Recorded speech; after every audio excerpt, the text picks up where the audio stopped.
Bo'lmasa boshlaydik. Mana boy aytib o'tganimizdek, Lubak o'sha galereyani orqa tarafidamiz hozir. Orqa tarafida o'sha mashinalar chiqarib qo'ygan ekan Zikrda Activities'in deb, ya'ni tadbir uchun.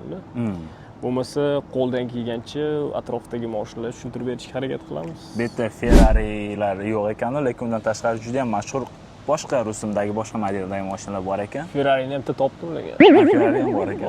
Topamiz men. Ferrari ham bor, xavotir olmanglar. Men Ferrari ham bor, ikki Mustang rejimidagi Amerikani o'sha kuchli mashinalari ham bor, motori. Benzinni to'xtovsiz ichib qo'yadigan mashinalardan. Bo'lmasa hozir hammaga ma'lum va mashhur kimdir agar o'sha GTA ya'ni GTA o'yinini o'ynagan bo'lsa, o'shani bittada tushunib olsa kerak. Keyingi modelimiz Ford brendidan Fairlane rusumidagi juda ham chiroyli mashina. Bunda ko'rib turgan bo'lsangiz, ikkita rangi bor. Tepasi oq, pasti qizil. O'zi shu narsasi bilan ham juda mashhur bo'lgan ekan, ranglari bilan. Mana shu tarafdan. O'zi bu mashinani anaqa qilinishda mana space anonsi ekan-ku, nima deydi? Mana koinotga sayohat qiladigan o'shanaqa anolar bo'ladi-yu, raketalar, o'shalardan ilhomlanib yasalgan ekanda. Yoshligimizda Crazy Taxi degan o'yin bo'lardi kompyuterda. O'shanda taksichi mana shunaqa mashina haydardi. O'zi ko'rinishi ham juda ham gabarit, katta mashina. Ayniqsa past orqa taraf tushib turibdi, oldi ko'tarilib turgan. O'sha juda ham qiziqarli, yana motori ham juda kuchli bo'lsa kerak. Mana toy bola ham qiziqib boryapti-yu. Yana bitta narsasi qarang, bagaj juda ham katta ekan, orqa taraf. Ancha-muncha narsani solib ketsa bo'ladi.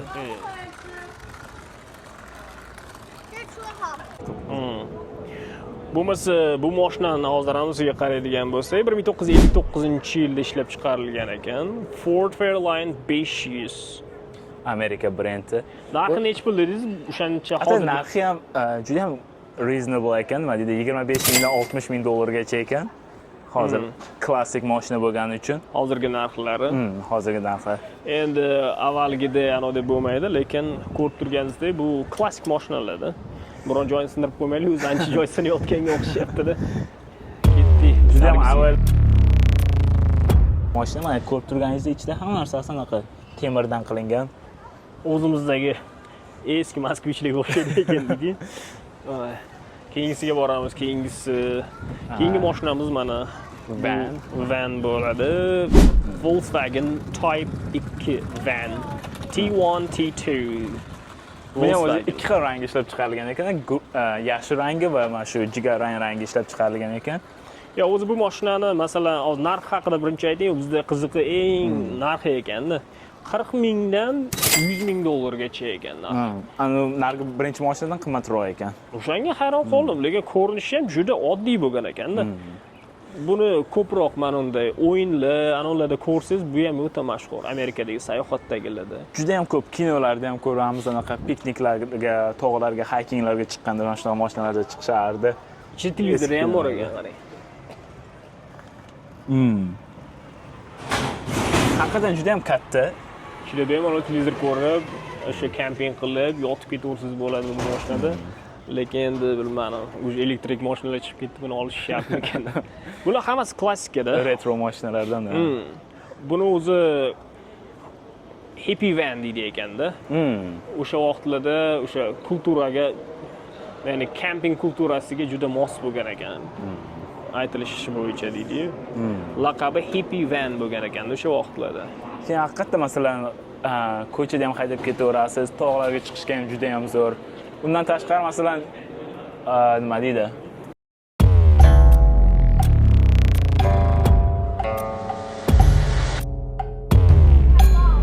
O'sha saqlab qolingan, shunaqa qilib. Vintage style. Volkswagen juda ham mashhur vanlardan bittasi. Balki hamma kinolarda juda ham ko'p kinolarda. Bo'lmasa keyingi mashinamiz haqida gaplashamiz. Hozir keyingi mashinamiz Mini Cooper. Yashil rangidagi. Endi Ford bilan kelish kerak Mini Cooperda. Ona göre Ford qo'yib qo'ydi. Ketdik bo'lmasa keyingisi nima edi?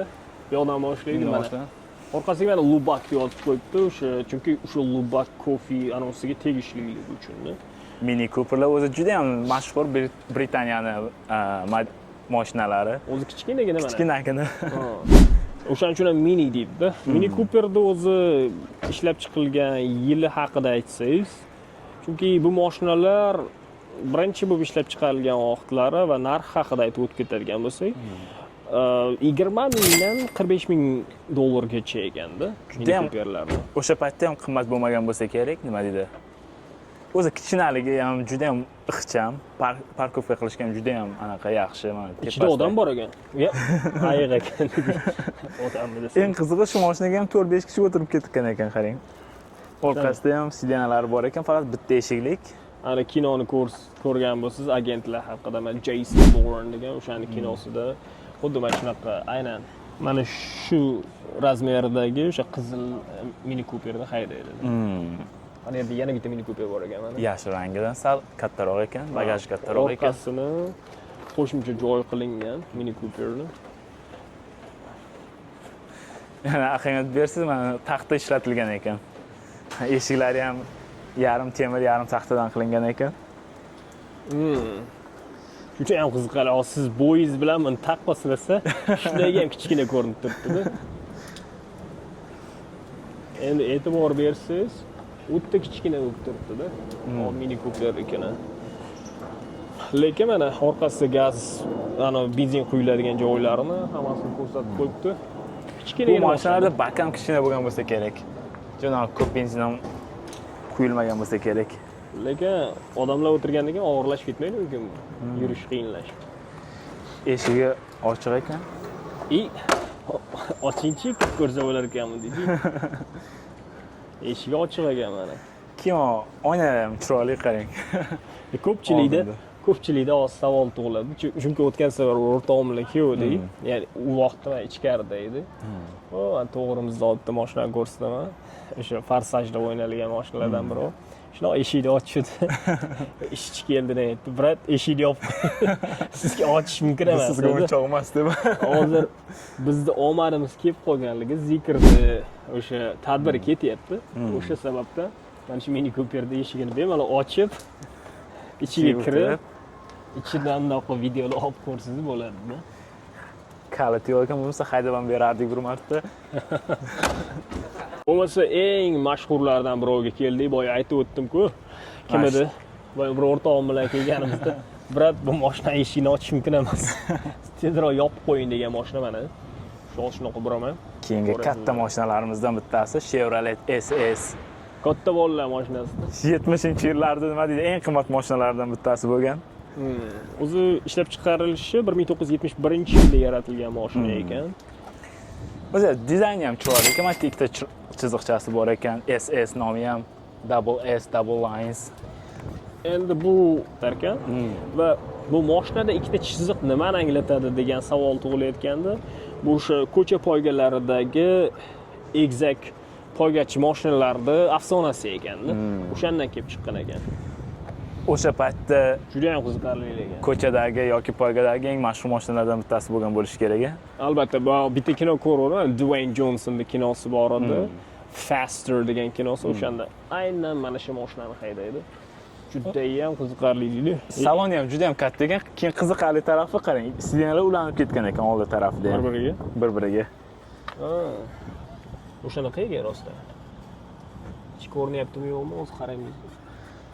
Orqada ham bemalol o'tirib ketasiz. Kapollarga yaxshi mashina ekan. Eshikni ochib ko'rasizmi? Eshik ochiq. Yo'q, qulab qo'yibdi. Eshikni yopib qo'ygan ekan-da. Bagajchi.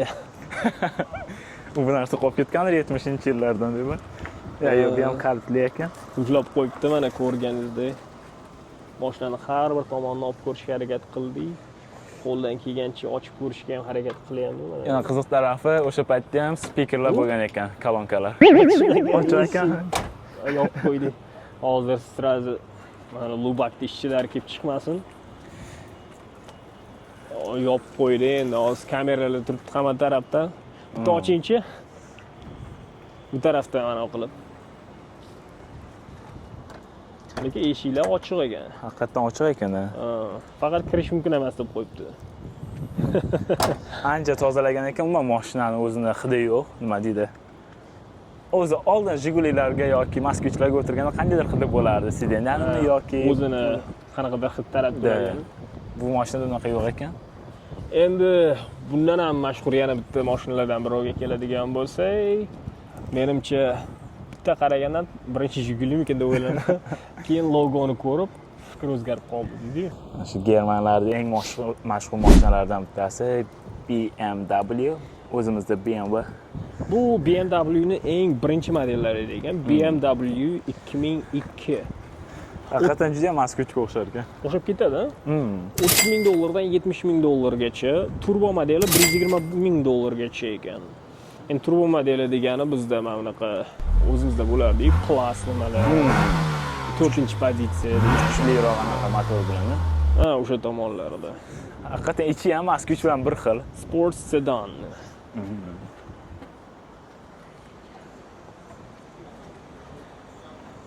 O'sha mana diskalari ham qanaqadir unik kanalda qilib qo'yishdi. Eshikni ochib ko'ringchi, ochiq. Bu ham ochiq ekan menimcha. Qulfmi? Yo'q, buni qulflab qo'yibdi. Ya, boya ochiq turgani sababi menimcha bu mashinalar bugun anavi bo'layotdi-yu, tadbir bo'layotdi, o'shanga olib chiqishga. Kim qulflash esdan chiqib qolgan ba'zi birlarini. Qolgandir balki. Yo'q, ochildi mana. Ochiq ekan mana. Mana bu O'zbekchilikda ochib ko'rishimiz kerak. Shu Moskvich Jigulilarning hidini bilgan odam mana shu hidda hidlab olaveradi. Ko'rib turganingizda mana o'zi ochish mumkin emas bo'lgan mashinalar muxlislar uchun ochib, ichini ko'rsatishga harakat qilyapmiz. Sizlar uchun risk olyapmiz, shu layklarda ayamisizlar. Tepada kameralar turgan bo'lsa ham, ishlarini ko'rsatib o'tishga harakat qilyapmiz. Arzon mashinalar emas. Ya, o'zi $120,000 turgandan keyin o'ylayverasiz endi qanaqa bo'ladi. Keyingi mashinamiz nima edi? Ancha mana seriozli mashinalarga o'tyapmiz bu yog'i. Keyingisi Cadillac. Ko'rib turganingizdek, o'zi juda ham mashhur, juda ham nima deydi, o'sha o'zim paytida Amerikan prezidentlarini ham tashigan, balki juda ham ko'p davlatlarda prezidentlar shu mashinalarda yurgan. O'zi aytib o'tganingizdek, bu Cadillac Eldorado Beatrice degan ekan. 1980-yillarda o'rtalarida ishlab chiqarilgan ekan. Gaz quyiladigani mana orqadan ekan, adashmasam. Shunaqa pastga bosasizdan gazni quyurasiz. O'zi 80-yillar uchun saloni ham haqiqatan juda ham chiroyli, masalan. O'sha paytda eng bir qimmat anaqalar bo'lsa kerak. Kabrioletga o'xshab tepasi ham ochilar ekan. Hozirgi narxini endi vintage style bo'lib qolganligi uchun $10,000 dan $25,000gacha ekan. Ya'ni 10,000 dan 25,000 bo'lsa, bemalol mashinani sotib olib, ko'pincha olib ochib qo'ysangiz bo'ladi mana.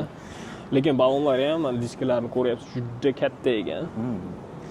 Unchalik qimmat emas ekan, chunki yangiroq model bo'lgani uchun baribir 70-yillarga solishtirganda. Juda ham eski bo'lganda 1950-yillar bo'lganda menimcha bir narx вообще boshqacha bo'lib ketardi. Ko'rib turganingizda eshigini ocha olmadik. Chunki mumkin emas yoki qulflab qo'ygan ekan, aniqrog'i.